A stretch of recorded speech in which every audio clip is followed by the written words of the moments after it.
إن الحمد لله نحمده ونستعينه ونستغفره ونعوذ بالله من شرور أنفسنا ومن سيئات أعمالنا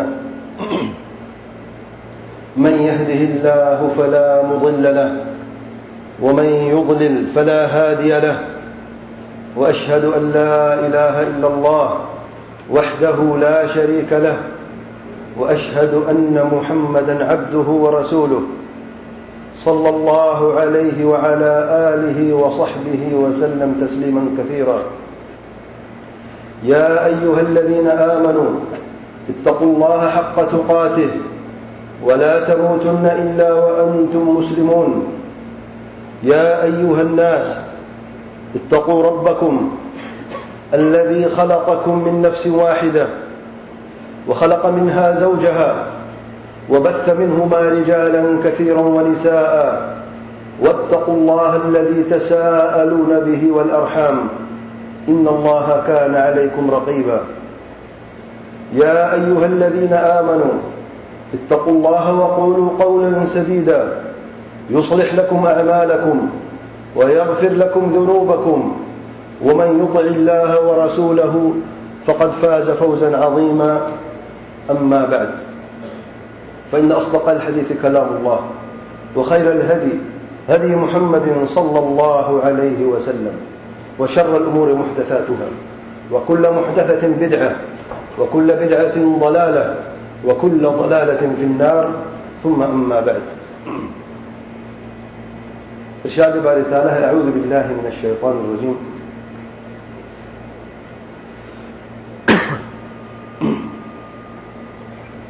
سبح اسم ربك الأعلى الذي خلق فسوى والذي قدر فهدى.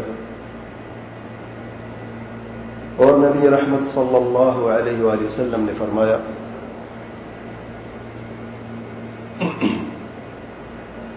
اللہ تعالیٰ نے جو کچھ ہونے والا ہے زمین اور آسمان میں پوری کائنات میں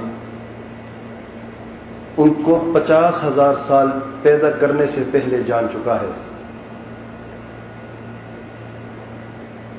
آج کے خطبے کا موضوع ہے تقدیر پر ایمان، اور یہ ارکان ایمان میں سے چھٹا رکن ہے.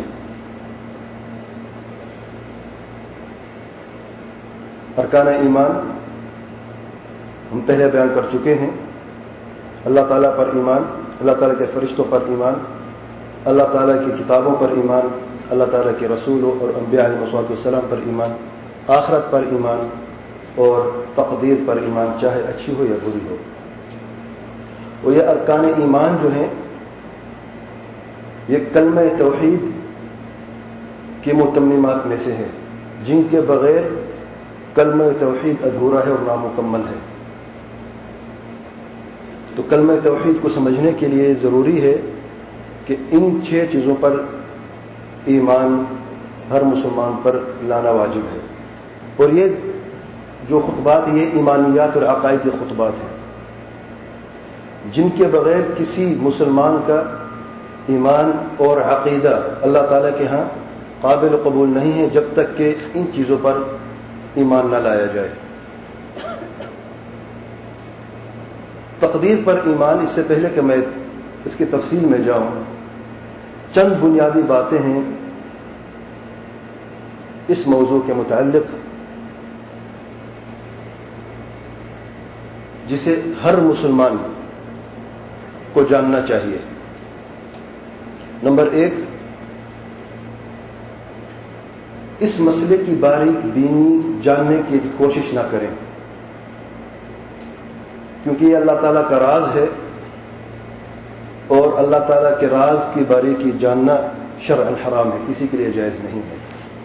سیدنا علی بن ابی طالب رضی اللہ عنہ فرماتے ہیں تقدیر اللہ تعالیٰ کا راز ہے اس کی کائنات میں، تو اس کو کھولنے کی کوشش نہ کرنا.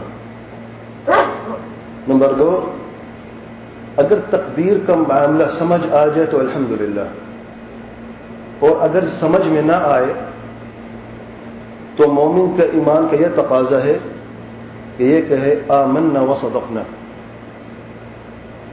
نمبر 3، اگر تقدیر کے معاملے میں کوئی شک و شبہ پیدا ہو جائے تو فوراً علماء کی طرف جا کر، جو علماء حق ہیں، اہل سنت والجماعت کے علماء ہیں، الراسخین فی العلم علماء ہیں، ان کی طرف رجوع کر کے اپنے ان شکوک و شبہات کو دور کر دے۔ ابن ماجہ میں ایک روایت ہے صحیح سند کے ساتھ، علامہ البانی نے اسے صحیح فرمایا ہے۔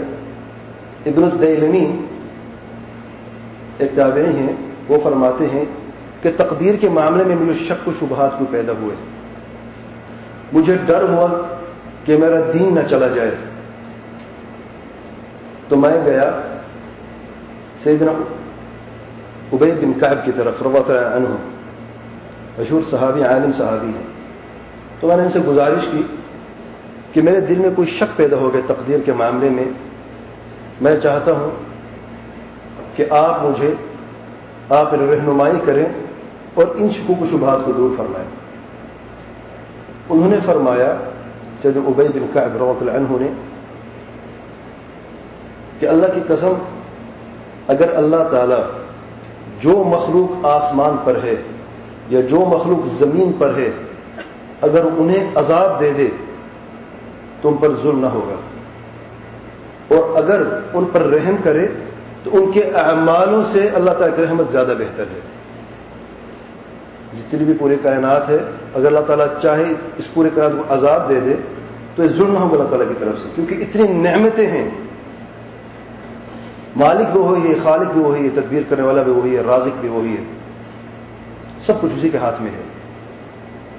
یہ جو نعمتیں آپ کو نظر آ رہی ہیں، یہ آپ کی اپنی پیدا کردہ نہیں ہیں، یہ آپ کے اپنے والد کی طرف سے نہیں ہیں، یہ دنیا کے کسی محسن کی طرف سے نہیں ہے، صرف ایک ہی محسن ہے جس کا احسان پوری کائنات میں ہے، اس نے سب کچھ دیا ہے۔ اگر وہ عذاب دے دے تو کبھی ظلم نہ ہوگا۔ آگے فرماتے ہیں، اللہ کی قسم، اگر تمہارے پاس احد کے پہاڑ کے برابر جتنا سونا ہو اور تم نے اسے اللہ تعالیٰ کے راستے میں دے دیا ہو، لیکن تمہارا ایمان تقدیر پر نہیں ہے، تو اللہ تعالیٰ کا قابل قبول نہیں ہے۔ اور اچھی طرح جان لو کہ جو تکلیف تمہیں پہنچی ہے وہ تمہیں پہنچنی ہی تھی، اور جو اچھائی تمہیں ملی ہے تمہیں ملنی ہی تھی، اور اگر تو اس حال میں مر جاتا کہ تیرا ایمان تقدیر پر نہیں ہوتا ہے، کوئی شک و شبہ ہوتا، تو جہنم میں داخل ہو جاتا۔ جانا چاہتے ہو تو عبداللہ بن مسعود کی طرف چلے جاؤ۔ چنانچہ وہ جاتے ہیں سیدنا عبداللہ بن مسعود کی طرف رضی اللہ عنہ، وہی سوال کرتے ہیں، وہی جواب، ایک ایک لفظ وہی۔ سیدنا عبداللہ بن مسعود فرماتے ہیں، جاؤ حذیفہ کی طرف جانا چاہتے ہو تو۔ سیدنا حذیفہ کی طرف جاتے ہیں، بالکل وہی سوال اور وہی جواب، ایک ایک لفظ وہی۔ آخر میں فرماتے ہیں، جانا چاہتے ہو سیدنا زید بن ثابت کی طرف جاؤ۔ چنانچہ ان کی طرف جاتے ہیں، سیدنا زید بن ثابت فرماتے ہیں، میں نے نبی کریم صلی اللہ علیہ وسلم فرماتے ہوئے سنا، پھر وہی الفاظ شروع سے دہرا دیے۔ یعنی یہ سارا کا سارا فرمان یہ صحابہ کا اپنا قول نہیں ہے، یہ نبی کریم صلی اللہ علیہ وسلم کا فرمان ہے۔ اور اس میں یہ بھی فائدہ ہے کہ بعض احادیث صحابہ براہ راست نہیں سنتے، ایک دوسرے سے سنتے ہیں۔ اس حدیث کو سیدنا زید بن ثابت نے سنا، پھر صحابہ کرام میں عام کر دیا، اور صحابہ کرام نے اس پر عمل کرنا شروع کر دیا۔ اور یہ بھی فائدہ ہے کہ ایک ایک لفظ میں تبدیلی نہیں ہوئی، جو سنا وہی فرمایا۔ اور یہی حق ہے، جب آپ حدیث بیان کرتے ہیں تو کسی کے لیے جائز نہیں کو اپنے الفاظ استعمال کرے، جیسے سنتے ہو ویسے بیان کرنا فرض ہوتا ہے۔ بہرحال نمبر 4، یہ جاننا ضروری ہے کہ اللہ تعالیٰ احکم الحاکمین ہے۔ پوری کائنات میں اللہ تعالیٰ کی حکمت چلتی ہے، اللہ تعالیٰ کا حکم چلتا ہے، اور جو کچھ بھی ہو رہا ہے پورے کائنات میں یہ اللہ تعالیٰ کی حکمت ہے۔ ایمان ہے، کفر ہے، توحید ہے، شرک ہے، اچھائی ہے، برائی ہے، ان سب میں اللہ تعالیٰ کی حکمت ہے۔ نمبر 5، اللہ تعالیٰ کبھی کسی پر ظلم نہیں کرتا۔ اللہ تعالیٰ فرماتے وَلَا يَظْلِمُ رَبُّكَ أَحَدًا۔ نمبر 6، تقدیر کے معاملے میں یہ نہیں پوچھا جاتا کیوں کا سوال تقدیر میں معاملے میں بالکل جائز نہیں ہے۔ اسی کیوں کے سوال سے شکوک و شبہات پیدا ہوتے ہیں، پھر یہ شکوک و شبہات آہستہ آہستہ بڑھتے بڑھتے علم بن جاتے ہیں، پھر یہ علم آہستہ آہستہ یقین بن جاتا ہے، یہ یقین آہستہ آہستہ عقیدہ بن جاتا ہے، اور عقیدہ آہستہ آہستہ اس کا اثر پورے جسم پر ہوتا ہے، عمل بن جاتا ہے، اور اس طریقے سے گمراہی ہوتی پھر جہنم ہے۔ تو کیوں کا سوال نہیں کیا جاتا، یہ اچھا کیوں ہے، یہ برا کیوں ہے، یہ مومن کیوں ہے، یہ کافر کیوں ہے، یہ چھوٹا کیوں ہے، یہ بڑا کیوں ہے، نہیں، یہ سوال سرے سے ایسا سوال کرنا شرعاً جائز نہیں ہے، حرام ہے۔ اور اسماء و صفات کے معاملے میں کیف کا سوال نہیں کیا جاتا کہ اللہ تعالیٰ کا ہاتھ ہے تو کیسا ہے، علم ہے تو کیسا ہے، زندگی ہے تو کیسی ہے، یہ شرعاً جائز نہیں ہے، اور انہی سوالوں سے گمراہی پیدا ہوتی ہے۔ نمبر 7، انسان کو اللہ تعالیٰ نے تقدیر کے معاملے میں اختیار بھی دیا ہے، اور اس کے ساتھ ساتھ انسان مجبور بھی ہے، نہ مطلقاً مخیر ہے اور نہ مطلقاً مجبور ہے۔ اللہ تعالیٰ کا اختیار ہے، پھر انسان کا اختیار ہے اس کے نیچے۔ اللہ تعالیٰ فرماتے ہیں لمن شاء منکم ان یستقیم وما تشاءون الا ان یشاء اللہ رب العالمین، جو تم میں سے چاہے سیدھا ہو جائے، راہ راست پر آ جائے، لیکن جو اللہ تعالیٰ چاہتا ہے رب العالمین وہی ہو کے رہتا ہے۔ تقدیر کی تعریف، تقدیر کا لفظ جو ہے یہ اندازہ اور قیاس رائے سے لیا گیا ہے، اور شرعاً تقدیر کا مطلب ہے اللہ تعالیٰ کا اندازہ پوری کائنات میں جو کچھ ہونے والا ہے تا قیامت تک، اور اس اندازے کو اللہ تعالیٰ نے جان لیا۔ علم، اللہ تعالیٰ کے علم ازلی ہے۔ نمبر 2، اسے لکھ دے لوح محفوظ پر، قلم کو حکم دیا کہ لکھو، پورے کائنات کی تقدیر لکھو، جو کچھ ہونے والا ہے تا قیامت۔ نمبر 3، اللہ تعالیٰ نے جو چاہا وہی ہوا، اور جو نہ چاہا وہ نہ ہوا۔ اور نمبر 4، اللہ تعالیٰ نے جو چاہا اسے پیدا کیا۔ خلق، جسے چاہا پیدا کیا، جسے چاہا پیدا نہیں کیا۔ اس کی دلیل جیسے کہ آپ جانتے ہیں کہ تقدیر پر ایمان ارکان ایمان میں سے 6واں رکن ہے۔ اللہ تعالیٰ فرماتے ہیں ان کل شیء خلقناہ بقدر، بے شک ہم نے ہر چیز کو ایک مقرر اندازے کی بنیاد پر پیدا کیا ہے۔ اور نبی کریم صلی اللہ علیہ وسلم مشہور حدیث سے مسلم کی روایت میں سیدنا جب جبریل علیہ السلام نبی کریم صلی اللہ علیہ وسلم کی طرف آتے ہیں ایک خوبصورت انسان کی شکل میں، مرد کی شکل میں، اور سوال کرتے ہیں اسلام کیا ہے، ایمان کیا ہے، احسان کیا ہے۔ ایمان کے سوال کے جواب میں نبی رحمۃ صلی اللہ علیہ وسلم فرماتے ہیں الایمان ان تؤمن باللہ وملائکتہ وکتبہ ورسلہ والیوم الآخر وبالقدر خیرہ وشرہ۔ تو 6واں جو ہے تقدیر پر ایمان، چاہے اچھی ہو یا بری ہو۔ تقدیر پر ایمان 4 چیزوں پر مشتمل ہے، اسے کہتے ہیں مراتب القدر، 4 چیزوں کا مجموعہ ہے۔ اگر آپ نے ان 4 چیزوں کو سمجھ لیا تو کبھی بھی آپ ایمان تقدیر کے معاملے میں غلطی نہیں کریں گے۔ نمبر 1، اللہ تعالیٰ کا علم۔ اللہ تعالیٰ کا علم ازلی علم ہے۔ ازلی کا مطلب ہے، ازلی کا مقصد ہے کہ اللہ تعالیٰ ہمیشہ سے جانتا ہے جو کچھ ہو چکا ہے، جو کچھ ہو رہا ہے، جو کچھ ہونے والا ہے، جو کچھ نہیں ہوا، اگر ہوتا تو کیسے ہوتا۔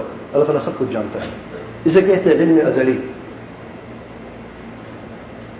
اللہ تعالیٰ فرماتے ہیں وَهُوَ بِكُلِّ شَيْءٍ عَلِيمٌ، اللہ تعالیٰ ہر چیز جانتا ہے، باریک بینی بھی جانتا ہے۔ يَعْلَمُ مَا فِي أَنفُسِكُمْ، جو تمہارے نفس کے اندر وہ بھی جانتا ہے۔ يَعْلَمُ خَائِنَةَ الْأَعْيُنِ وَمَا تُخْفِي الصُّدُورُ، آنکھ کی خیانت کو بھی جانتا ہے، جو سینے کے اندر چھپا ہے، دل کے اندر، وہ بھی جانتا ہے اللہ تعالیٰ۔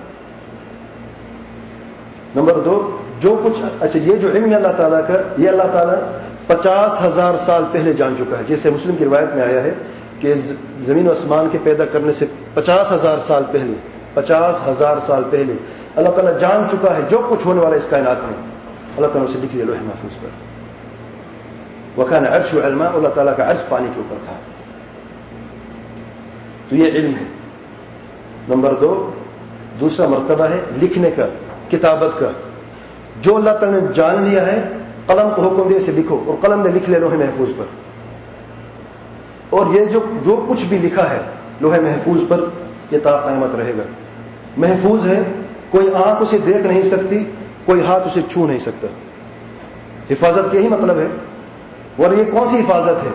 بعض اولیاء جھانکتے ہیں لوح محفوظ پر، دیکھتے ہیں کیا لکھا ہے، اسے تبدیل بھی کر دیتے ہیں. نہیں میرے بھائیو، لوح محفوظ ہے، اور جو چیز محفوظ ہوتی ہے وہاں تک نہ تو کوئی ہاتھ جا سکتا ہے اور نہ کوئی آنکھ جا سکتی ہے.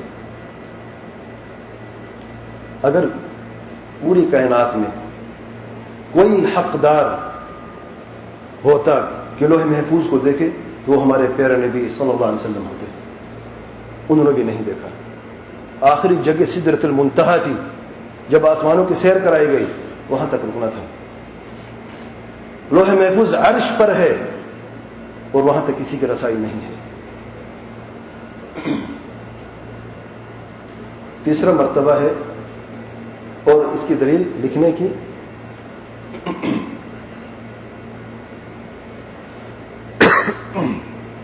وَكُلُّ صَغِيرٍ وَكَبِيرٍ مُسْتَطَرٍ، ہر چھوٹی اور بڑی چیز لکھی جا چکی ہے یعنی لوح محفوظ میں، جیسے کہ سورۃ القمر میں اللہ تعالیٰ نے ارشاد فرمایا ہے. تیسرا مرتبہ ہے اللہ تعالیٰ کی مشیت، اللہ تعالیٰ کی چاہت. جو کچھ اللہ تعالیٰ نے چاہا ہے وہ ہوا ہے، اور جو کچھ نہیں چاہا وہ نہیں ہوا. انسان نے جو کچھ کرنا تھا اللہ تعالیٰ نے چاہا ہے تو وہ ہوا ہے، اور بعض ایسی چیزیں ہیں جو انسان کرنا چاہتا تھا اللہ تعالیٰ نہیں چاہا وہ نہیں ہوا. اور اللہ تعالیٰ کی مشیت کی دو قسمیں ہیں. ایک ہے کونی مشیت، جو پوری کائنات میں جو کچھ ہوتا ہے اللہ تعالیٰ کی تقدیر سے وہ ہو کے رہتا ہے اور اسے کوئی روک نہیں سکتا. اللہ تعالیٰ اس پر راضی بھی نہیں ہوتا. شرک، کفر، بدعات، نافرمانیاں، زناکاریاں، سود خوری، یہ سب کچھ موجود ہے معاشرے میں، دنیا میں. اور زلزلہ کا آنا یا طوفانوں کا آنا یہ کونی مشیت سے ہے. اللہ تعالیٰ نے یہ چاہا ہے کہ طوفان آئے یا زلزلہ آئے تو وہ آ کے رہتے، اسے کوئی روک نہیں سکتا. لیکن اللہ تعالیٰ اس پر راضی نہیں ہوتا. اور جو دوسری قسم کی مشیت ہے، چاہت ہے، وہ شرعی، شرع کے اعتبار سے، دین کے اعتبار سے. اور یہ ہو بھی سکتی ہے نہیں بھی ہو سکتی، اور اللہ تعالیٰ اس پر راضی بھی ہوتا ہے. جیسے کہ نماز، اللہ تعالیٰ چاہتا ہے کہ سارے کے سارے لوگ نماز پڑھیں، ہر بندہ نمازی ہو. لیکن کیا سارے کے سارے لوگ نمازی ہیں؟ اللہ تعالیٰ نے چاہا ہے کہ یہ نمازی ہو جائے، پورے لوگ نمازی ہو جائیں، لیکن بعض لوگ نماز نہیں پڑھتے. اللہ تعالیٰ بے نمازی پر راضی کبھی نہیں ہے، لیکن پھر چاہا کیوں ہے؟ یہ اللہ تعالیٰ کی حکمت ہے. اس لیے بنیادی باتوں میں اللہ تعالیٰ حکم الحاکمین ہے. یہ اللہ تعالیٰ کی حکمت ہے تاکہ فرق نمایاں ہو، مومن کا اور کافر کا، موحد کا اور مشرک کا، بدعتی کا اور سنی کا، اور نمازی کا اور بے نمازی کا، سب برابر نہیں ہے. عالم کا اور جاہل کا سب برابر نہیں ہے. پھر اللہ تعالیٰ نے جو چاہا ہے، چاہت کے بعد اللہ تعالیٰ نے پیدا کیا ہے، اور جو نہیں چاہے اسے پیدا بھی نہیں کیا. چوتھا مرتبہ ہے خلق کا. اللہ تعالیٰ کی جو چاہت ہے وہ انسان کی چاہت سے بلند ہے، اور انسان کی چاہت اللہ تعالیٰ کی چاہت سے نیچے ہے. میں ایک مثال سے اس بات کو بیان کرتا ہوں، انشاءاللہ بات آسان ہو جائے گی. لیکن ان مراتب کو سمجھنا بہت ضروری ہے. اسی ترتیب سے پہلے علم ہے، پھر کتابت ہے، لکھنا ہے لوح محفوظ میں، پھر جو اللہ تعالیٰ نے چاہا وہ ہوا، جو نہیں چاہا وہ نہیں ہوا. پھر نمبر 4 اللہ تعالیٰ نے جو چاہا پیدا کیا اور جو چاہا اسے پیدا نہیں کیا. پوری کائنات میں ایک ایک ذرہ اللہ تعالیٰ کا پیدا کرتا ہے. ہمارا ایمان ہے یہ. پھر تقدیر کے معاملے میں چند احکام ہیں، چند مسائل ہیں. نمبر 1، کیا انسان مجبور ہے یا انسان کا کوئی اختیار ہے؟ انسان مجبور بھی ہے اور خود مختار بھی ہے، دونوں۔ وہ کیسے؟ نمبر 1، اللہ تعالیٰ نے فرمایا ہے قرآن مجید میں لمن شاء منکم ان یستقیم وما تشاءون الا ان یشاء اللہ رب العالمین، تم میں سے جو چاہے وہ سیدھا ہو جائے، راہ راست پر چلنا شروع کر دے، لیکن ہوتا وہی جو اللہ تعالیٰ چاہتا ہے، اکیلا رب العالمین۔ تو اس آیت کریمہ میں اللہ تعالیٰ نے انسان کی مشیت کا بھی ذکر کیا ہے، انسان کا کچھ اختیار بھی موجود ہے، لیکن اس کا اختیار اللہ تعالیٰ کے اختیار کے نیچے ہے۔ جو انسان چاہتا ہے اللہ تعالیٰ چاہے تو وہ کر سکتا ہے، اور جو انسان چاہتا ہے اللہ تعالیٰ چاہے تو اسے روک دو، وہ نہ کر سکے۔ اور سورۃ تغابن میں اللہ تعالیٰ فرماتے ہیں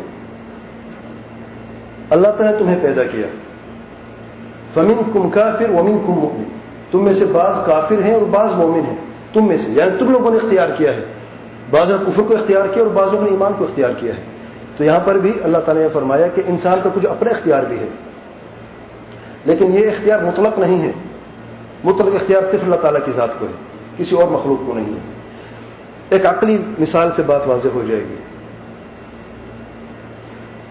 جس مخلوقات کو ہم محسوس کرتے ہیں اور دیکھتے ہیں وہ 4 قسم کی ہے، یا تو جمادات ہیں، یا نباتات ہیں، یا حیوانات ہیں، یا انسان ہیں، 4 ہیں۔ جمادات ہر وہ چیز جو ایک خالی جگہ کو پر کرتی ہے، جیسا کہ پتھر ہے، لوہا ہے، پلاسٹک ہے، یہ ساری کی ساری چیز جمادات ہیں، اس کو خالی جگہ پہ رکھ کے اسے پر کر دیتی ہیں۔ نمبر 2، ان سے بہتر مخلوق جو ہے وہ نباتات ہیں،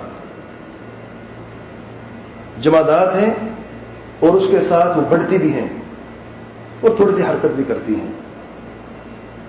نمبر 3، حیوانات۔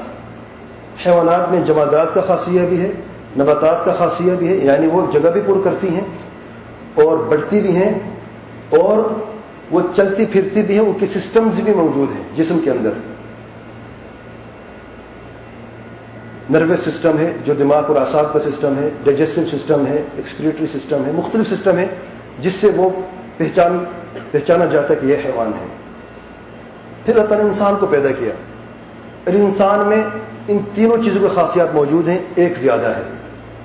انسان جگہ بھی پور کرتا ہے، بڑھتا بھی ہے، حرکت بھی کرتا ہے، سسٹم بھی موجود ہے، ہر چیز کو محسوس بھی کرتا ہے اپنے ارد گرد، اور اس کے ساتھ اللہ تعالیٰ نے عقل بھی دی ہے، عقل سے نوازا ہے، اور اس عقل سے انسان مکلف بنا ہے۔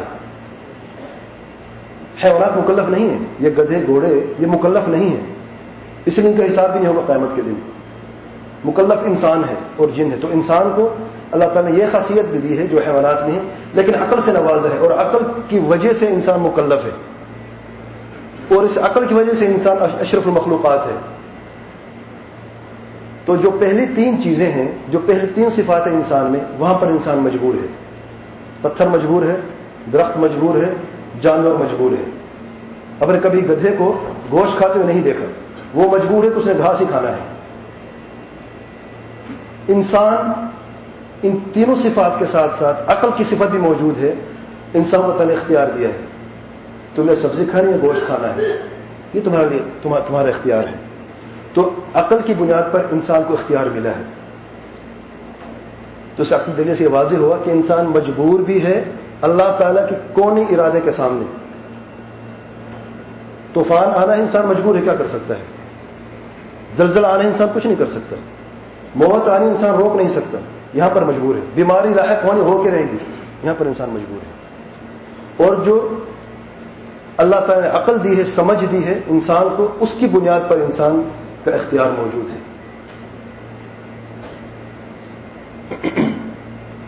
لیکن یہ اختیار یاد رکھے، یہ مطلق اختیار نہیں ہے، کیونکہ بعض گروہ اس غلط فہمی میں پڑ گئے ہیں کہ انسان کو مطلقاً اختیار ہے، یا وہ مطلقاً اس کا کوئی اختیار نہیں، اور وہ راہ راست سے ہٹ گئے اور گمراہ فرقوں میں شامل ہو گئے۔ اقول ما تسمعون واستغفر الله العظيم الجليل لي ولكم ولسائر المسلمين من كل ذنب فاستغفروه انه هو الغفور الرحيم۔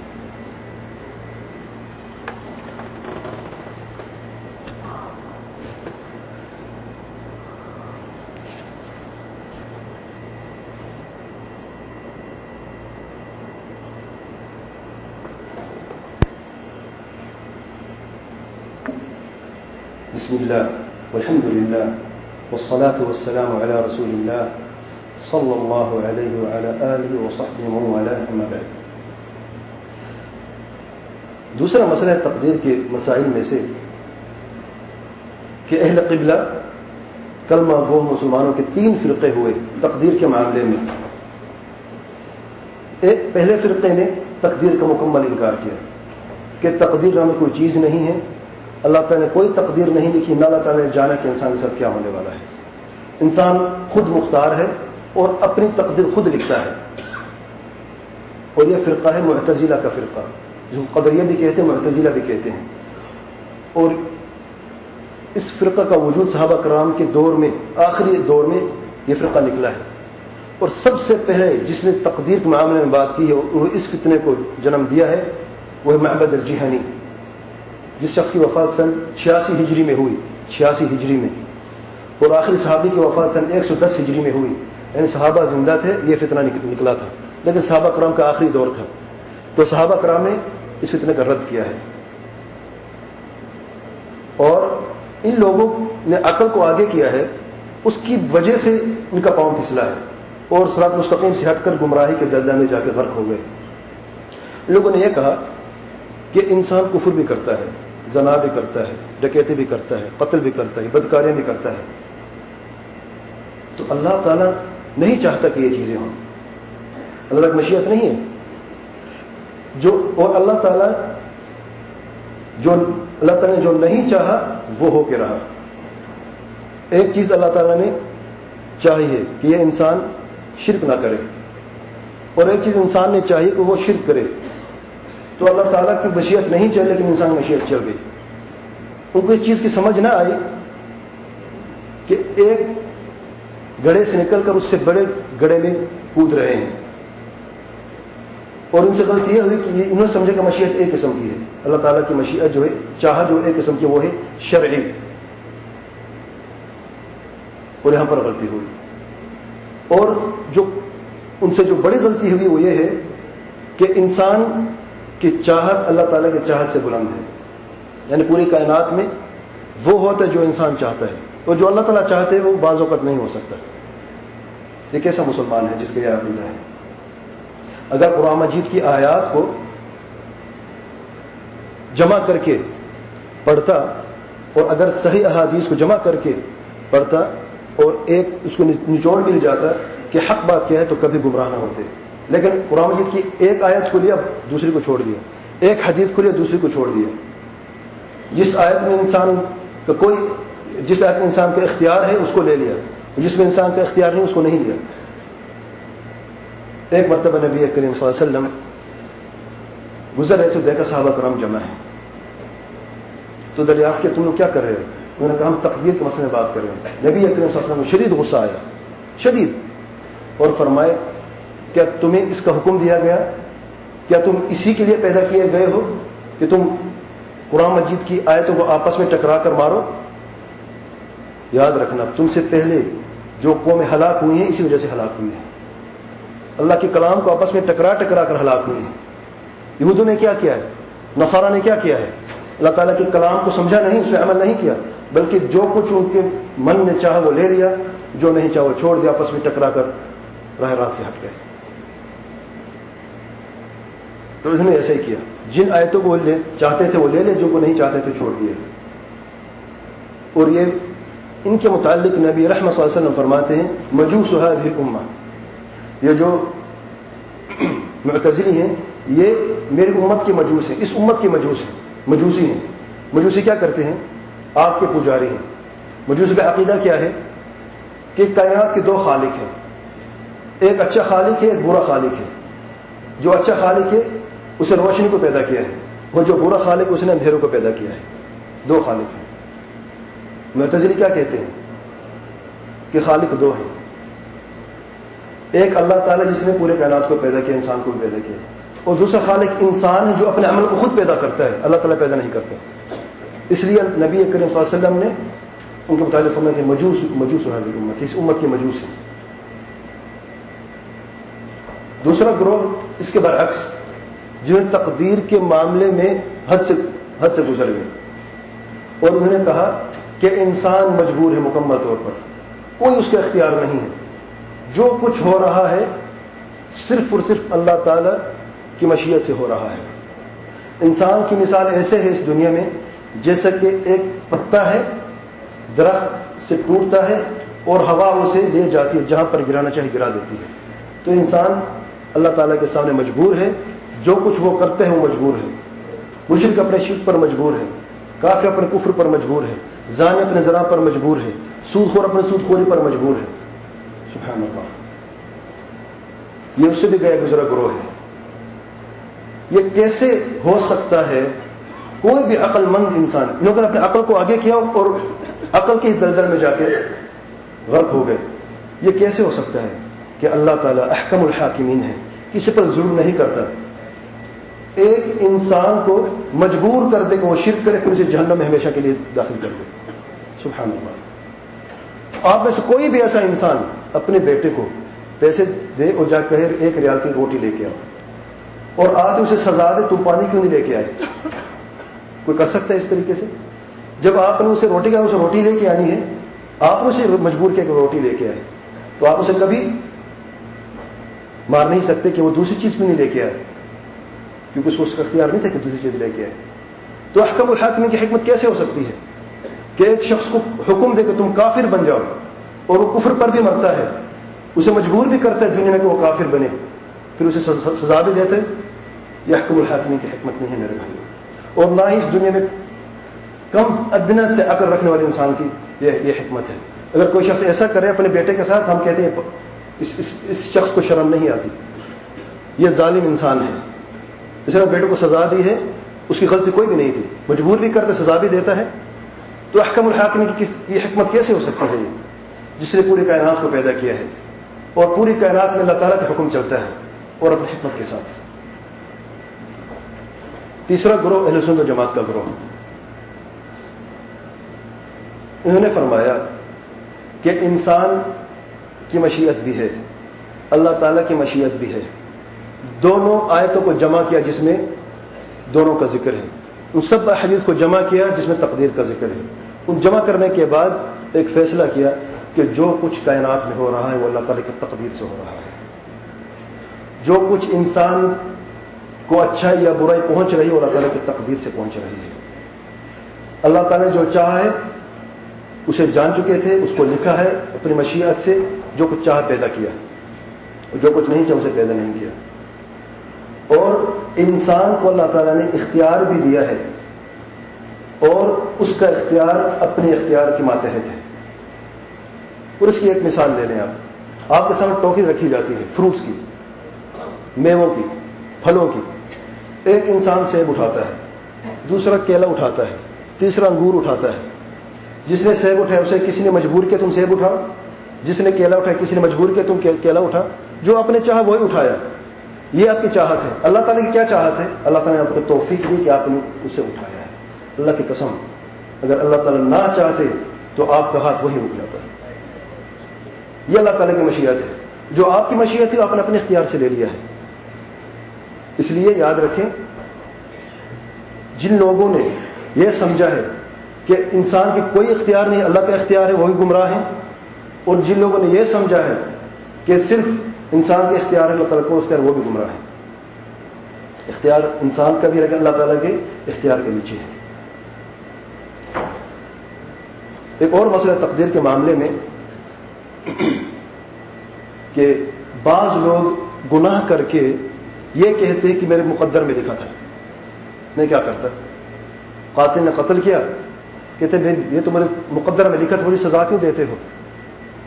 مشرک نے شرک کیا اور کہا کہ یہ تو میری تقدیر میں تھا، میں کیا کرتا؟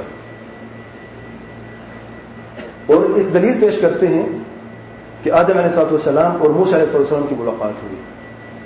موسیٰ علیہ السلام نے یہ فرمایا کہ آدم دیکھیں آپ کی وجہ سے ہمیں جنت سے بھی نکلنا پڑا، آپ نے غلطی کی ہے، اس غلطی کی وجہ سے ہمیں بھی سزا ملی ہے، تو ایسا کیوں کیا؟ تو آدم علیہ السلام نے جواب دیا کہ جو اللہ تعالیٰ نے میرے تقدیر میں لکھا تھا اسے میں تبدیل نہ کر سکتا تھا.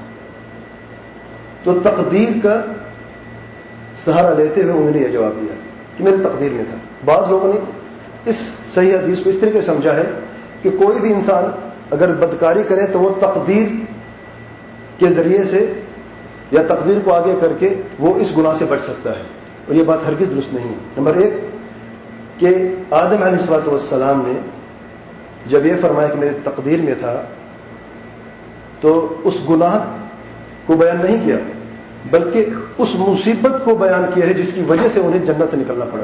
مصیبت تھی، اور دونوں میں فرق ہے، گناہ میں اور مصیبت میں۔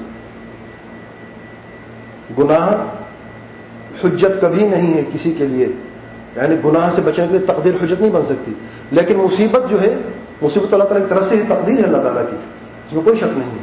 اور دوسری بات یہ ہے کہ اگر کوئی شخص گناہ کرے پھر توبہ کر لے، پھر اس کے لیے جائز ہے کوئی یہ کہے کہ میرے تقدیر میں تھا تو میں نے کیا تھا توبہ کرنے کے بعد، اور آدم علیہ السلام توبہ کر چکے تھے، تو اس لیے اس معاملے میں اس طریقے سے جواب دینا بالکل درست نہیں۔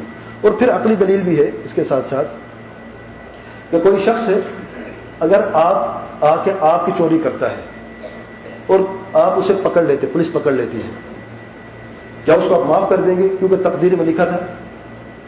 بعض لوگ کہتے ہیں یار معاف کر دیں گے۔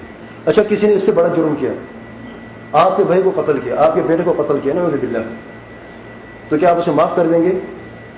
اگر آپ معاف بھی کر دیں گے تو اللہ تعالیٰ سے معاف نہیں کرے گا، اللہ تعالیٰ کا حق ہے اللہ یہ کہ وہ توبہ کر لے۔ دوسری بات یہ ہے کہ دو راستے ہیں، ایک کٹھن راستہ ہے، آپ مکہ کی طرف جاتے ہیں، جیتے جاتے مثال لے لیں، ایک تو ایکسپریس روڈ ہے بالکل آسان ہے، دوسرا پرانا روڈ ہے جو ابھی بھی موجود ہے، وہاں پر گڑھے ہیں، روڈ ٹھیک نہیں ہے، تکلیفیں ہیں، یہ سیدھا سادہ روڈ ہے، آپ اس روڈ سے جاتے ہو جو آسان ہے، اپنے اختیار سے جاتے ہو، کسی نے مجبور تمہیں نہیں کیا، آپ دیکھتے ہو کہ میرے لیے کیا بہتر ہے، کیا آسان، اسی پر چلتے ہیں، اور جو کٹھن راستہ اس پر نہیں جاتے ہو۔ جب آپ دنیا کے معاملات میں اچھائی کو اختیار کرتے ہیں اور برے کو چھوڑ دیتے ہو تو دین کے اعتبار سے برا کام کیوں کرتے ہو؟ چوتھی بات یہ ہے کہ آپ کے تقدیر میں زنا لکھا تھا، آپ نے کیسے جان لیا؟ یہ تو غیب میں ہے، آپ تو اچھا کام کر کے بھی یہ کہہ سکتے ہیں میری تقدیر میں تھا کہ میں نمازی بن جاؤں، تو آپ نے اس چیز کو آگے کیا جس کا آپ کو علم نہیں، جو غیب میں تھا، جو پردے میں تھا، آپ کو تو علم نہیں تھا کہ آپ زنا کریں گے یا نہیں، تم نے کیا پھر تمہیں علم ہوا ہے۔ تقدیر تو چھپا ہوئی راز ہے، چھپا ہوا راز ہے اللہ تعالیٰ کا، تو یہ بالکل ہرگز جائز نہیں کسی صورت میں بھی۔ ہم عقل والے، کوئی بھی عقل والا انسان اس چیز کو تسلیم کرنے کے تیار نہیں ہے۔ اور آخر میں ایک مسئلہ ہے، کیا تقدیر پر راضی ہونا واجب ہے؟ جو کچھ اللہ تعالیٰ نے مقدر میں لکھا ہے کیا اس پر راضی ہونا ہر مسلمان پر واجب ہے؟ اس کی تفصیل ہے۔ بعض تقدیر ایسی ہوتی ہے جو شرعاً فرض ہوتی ہے، یعنی آپ کی تقدیر میں اللہ تعالیٰ نے لکھا ہے کہ تم نمازی بن جاؤ، آپ پر فرض ہے کہ تم راضی ہو جاؤ اس تقدیر پر کہ تمہیں اللہ تعالیٰ نے نمازی بنایا ہے، کیونکہ آپ پر نماز پڑھنا فرض ہے۔ دوسری قسم کہ کوئی شخص اللہ تعالیٰ نے لکھا ہے کہ یہ زانی ہو جائے یا نافرمان ہو، اس پر راضی ہونا حرام ہے، یعنی کہ کوئی شخص زنا کرے پھر کہے تو میرے تقدیر میں لکھا میں زنا کرتا رہوں، نہیں، یہ حرام ہے شرعاً۔ دوسری قسم کے معاملات ایسے ہوتے ہیں کہ جو کچھ انسان کو پہنچتا ہے، جو تقدیر انسان کو پہنچتی ہے لیکن لوگوں کی طرف سے، اللہ تعالیٰ کی طرف سے نہیں، براہ راست لوگوں کی طرف سے، یا اس کائنات میں جو لوگوں کی طرف سے ہوتا ہے، اگر کوئی شخص تمہیں تکلیف پہنچاتا ہے، چوری کی تکلیف سے یا ڈکیتی کے کسی بھی ذریعے سے، یہاں پر آپ کے لیے جائز نہیں ہے کہ تم صبر کرو یا راضی ہو جاؤ، بلکہ آپ کو یہ چاہیے کہ اس شخص کو پولیس کے حوالے کر دو اور اپنا حق لے لو۔ پھر ایسا مسئلہ ہوتا ہے تقدیر میں کہ کوئی چیز آپ کی مقدور میں، آپ کی تقدیر میں آیا ہے جس پر کسی انسان کا اختیار نہیں ہے، اللہ تعالیٰ کی طرف سے کوئی بیماری آئی ہے، کوئی تکلیف ہے، تو بیماری اور تکلیف میں اگر کوئی شخص مبتلا ہے تو کیا اس پر فرض ہے کو راضی ہو جائے؟ بعض لوگوں نے، بعض علماء نے یہ فرمایا ہے کہ اس پر واجب ہے کہ راضی ہو جائے، اور بعض نے یہ فرمایا ہے کہ صبر کرنا واجب ہے اور راضی ہونا مستحب ہے، اور یہ قول راجح ہے اور صحیح ہے، صبر اور چیز ہے اور راضی ہونا اور چیز ہے، تو صبر کرنا واجب ہے، اور اگر راضی ہو جاتے ہو اس تقدیر پہ کہ اللہ تعالیٰ نے آپ کی تقدیر میں یہ لکھا ہے کہ یہ بیماری ہے یا کوئی تکلیف آئی ہے آپ کو، اور اس پہ راضی بھی ہو جاتے ہیں تو آپ کے لیے مستحب ہے لیکن واجب نہیں ہے۔ اس طریقے سے عباد اللہ، إن الله وملائكته يصلون على النبي يا أيها الذين آمنوا صلوا عليه وسلموا تسليما اللهم صل وسلم وبارك على نبينا محمد وعلى آله وصحبه أجمعين. ورضى اللهم عن الخلفاء الراشدين أبي بكر وعمر وعثمان وعلي وعن الصحابة أجمعين وعن التابعين ومن تبعهم بإحسان إلى يوم الدين. اللهم أعز الإسلام والمسلمين وأذل الشرك والمشركين ودمر أعداء الدين. اللهم آمنا في أوطاننا وأصلح أئمتنا وولاة أمورنا ولا تجعل ولايتنا إلا في من خافك واتقاك واتبع رضاك يا أرحم الراحمين. ربنا آتنا في الدنيا حسنة وفي الآخرة حسنة وقنا عذاب النار. ربنا إنا ظلمنا أنفسنا وإن لم تغفر لنا وترحمنا لنكونن من الخاسرين. ربنا لا تزغ قلوبنا بعد إذ هديتنا وهب لنا من لدنك رحمة إنك أنت الوهاب. ربنا هب لنا من أزواجنا وذرياتنا قرة أعين واجعلنا للمتقين إماما. اللهم ربنا لا تدع لنا في مقامنا هذا ذنبا إلا غفرته ولا هما إلا فرجته ولا دينا إلا قضيته ولا مريضا إلا شفيته ولا ميتا إلا رحمته ولا ضالا إلا هديته برحمتك يا أرحم الراحمين. عباد الله إن الله يأمر بالإحسان وإيتاء ذي القربى وينهى عن الفحشاء والمنكر والبغي يعظكم لعلكم تذكرون فاذكروا الله العظيم الجليل يذكركم واشكروه على نعمه يزدكم ولذكر الله أكبر والله يعلم ما تصنعون.